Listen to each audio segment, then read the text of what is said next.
Wakil Ketua Umum Partai Golkar Ahmad Doli Kurnia tidak mempermasalahkan kader Golkar tidak lagi menduduki kursi Menpora. Sebelumnya ada 8 kursi menteri yang sudah diisi oleh kader partai berlambang pohon beringin ini dalam kabinet Prabowo Gibran.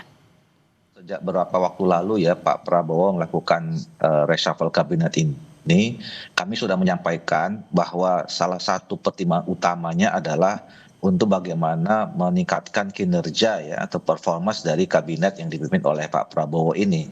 Jadi pasti selama ini Pak Prabowo sudah punya raport ya, punya penilaian terhadap semua jajaran-jajaran menterinya gitu ya, mana yang perlu, mana yang kemudian perlu dipertahankan, mana yang perlu dievaluasi dan kemudian diganti, itu pasti sudah ada dalam pertimbangan Pak Prabowo.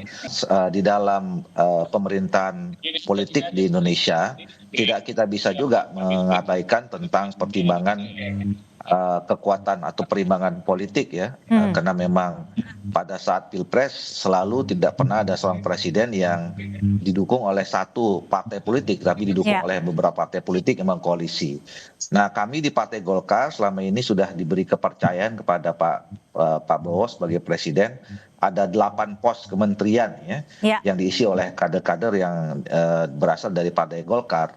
Nah, tentu itu juga tetap pada pertimbangan kinerja yang paling utama.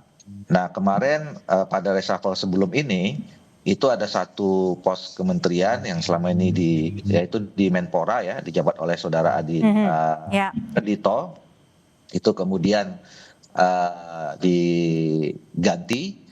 Dan kalau kita bicara tentang komposisi jumlah perimbangan, nah kader Partai Golkar ada Pak Mukhtarudin yang kemudian diberi kepercayaan sebagai menteri. Jadi artinya Partai Golkar tidak masalah karena sudah terakomodir seperti itu dengan 8 kursi menteri di Kabinet Merah Putih? Ya tentu tidak ada masalah karena sekali lagi semua kita sama-sama paham bahwa penyusunan kabinet atau pergantian kabinet segala macam itu adalah prerogatifnya seorang presiden. Tentu kita harus hormati dan terima apapun keputusan dari presiden itu. Ya, saya kira saya pernah juga menyampaikan reshuffle kali ini ketemu 3 hal dalam satu momentum ya. Yang pertama adalah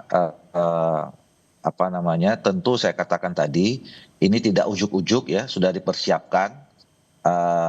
Saya kira dalam 10-11 bulan terakhir ini pasti Pak Prabowo juga sudah punya penilaian terhadap menterinya masing-masing gitu.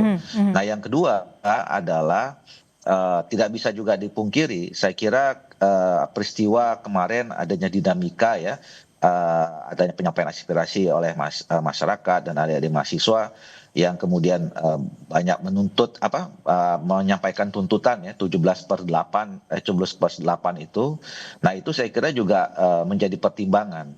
Nah, yang ketiga adalah bahwa seperti janjinya atau pernah yang disampaikan oleh Pak Presiden, sebetulnya kan tahun kedua tentu harus ada peningkatan kualitas kerja atau kinerja yang harus disiapkan oleh pemerintahan ini di bawah kepemimpinan Pak Presiden. Itu kan tinggal 1 bulan lagi. Jadi sebetulnya ini persiapan untuk memasuki tahun kedua. Setelah 1 tahun pertama ini tentu ada capaian-capaian yang sudah diraih, tetapi juga mungkin ada juga PR-PR yang harus diselesaikan dengan peningkatan kinerja itu. Nah, apalagi kemarin kan juga sekaligus ada juga ketemu momentum lahirnya undang-undang tentang haji ya, yang merekomendasikan adanya Kementerian Haji dan Umroh sebagai kementerian baru. Nah, itu juga saya kira menjadi salah satu momentum kenapa ini diambil reshuffle itu.